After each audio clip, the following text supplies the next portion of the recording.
అండి. ఈ వీడియోలో ఉసిరికాయ, పచ్చిమిర్చి పచ్చడి పట్టాననమాట. నిల్వ పచ్చడి.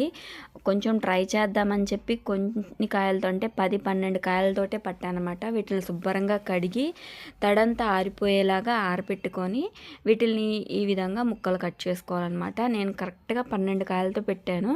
వాటికి తగ్గ పచ్చిమిర్చిని వేసానన్నమాట. ముక్కలు ఇన్ని వచ్చినాయి. సో దీనికి సరిపడా పచ్చిమిర్చి తీసుకున్నాను. కొంచెం నువ్వులు వేయించుకోవాలన్నమాట. వేయించుకొని మిక్సర్ జార్లోకి ట్రాన్స్ఫర్ చేసుకోవాలి. కొంచెం దోరగా వేయించుకుంటే చాలు.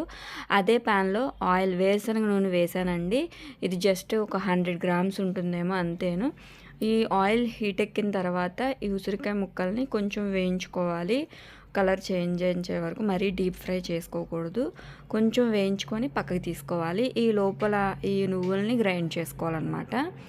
గ్రైండ్ చేసిన ఆ మిక్సర్ జార్లోనే పచ్చిమిర్చి కూడా ఈ విధంగా తుంచి దీన్ని కూడా మెత్తగా గ్రైండ్ చేసుకోవాలి. కొంచెం కచ్చాపచ్చాగా ఉన్నా బాగానే ఉంటుంది. ఇలాగా మొత్తం అన్నీ తుంచుకొని గ్రైండ్ చేసుకోవాలి. ఇప్పుడు మనం పచ్చడి ప్రిపేర్ చేసేయచ్చు అనమాట. దీనికోసం నేను 2 నిమ్మకాయలు తీసుకున్నాను, కానీ ఒకటే వేసానండి. ఎందుకంటే కొంచెమే ఉన్నది కాబట్టి క్వాంటిటీ. సో ఈ ఉసిరికాయలు కూడా వేగిపోయినాయి. ఇలా కట్ చేస్తే మగ్గిపోతాయి అన్నమాట. ఇదిగోండి, ఇలా కట్ చేస్తే స్పూను లోపలికి ఇలా విధంగా మెత్తగా అయిపోతుంది అనమాట.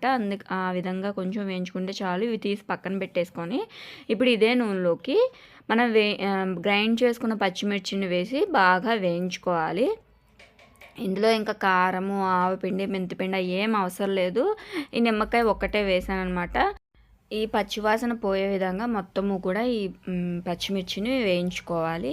కొంచెం కలర్ కూడా చేంజ్ అయ్యింది. నేను ఒక నిమ్మకాయ మాత్రమే రసం తీసి పక్కన పెట్టుకున్నాను, కొంచెం క్వాంటిటీ తక్కువగా ఉంది కాబట్టి. సో ఈ విధంగా కలర్ చేంజ్ అయ్యే వరకు వేయించుకున్నాక పచ్చిమిర్చిని ఇట్లా ఇప్పుడు మనం పచ్చడి కలిపేసుకోవటమే. ఫస్ట్ ముక్కలు వేయించి పక్కన పెట్టుకున్నాం కదండి, ఉసిరికాయ ముక్కలు, అవి ఇందులో యాడ్ చేసుకోవాలి. వీటికి సరిపడా ఉప్పు, సాల్ట్ వేస్తున్నాను నేనైతే. సరిపడా సాల్ట్ వేసుకొని అలానే వేయించి పక్కన పెట్టుకున్న నువ్వు పొడిని కూడా వేసుకొని బాగా కలుపుకోవాలన్నమాట. ఇది మొత్తం కలిసే విధంగా కలుపుకొని ఆ నిమ్మకాయ రసం పిండి పక్కన పెట్టుకున్నాం కదా, దాన్ని కూడా యాడ్ చేసుకొని మొత్తం అంతా కలిసే విధంగా కలుపుకోవాలి. ఇదిగోండి, నిమ్మరసం కూడా యాడ్ చేసేస్తున్నాను. యాడ్ చేసేసి మొత్తం కలుపుకోవాలి. టేస్ట్ అయితే సూపర్ ఉంది. నేను మామూలు ట్రై చేద్దామన్నట్టు ఈ పచ్చడి అయితే పెట్టాను, అందుకే 10 కాయలతో పెట్టాను. హెల్త్ బెనిఫిట్స్ కూడా చాలా ఉంటాయండి ఉసిరికాయలో. రోజు కొంచెమన్నా ఉసిరి మనం తింటే పచ్చడి కానీ ఏదో ఒక విధంగా తింటే చాలా బాగుంటుంది. లాస్ట్లో పచ్చడి తాలింపు వేసేసుకోవడమే. నచ్చితే మీరు ట్రై చేసి ఒకసారి లైక్ చేయండి. Thank you.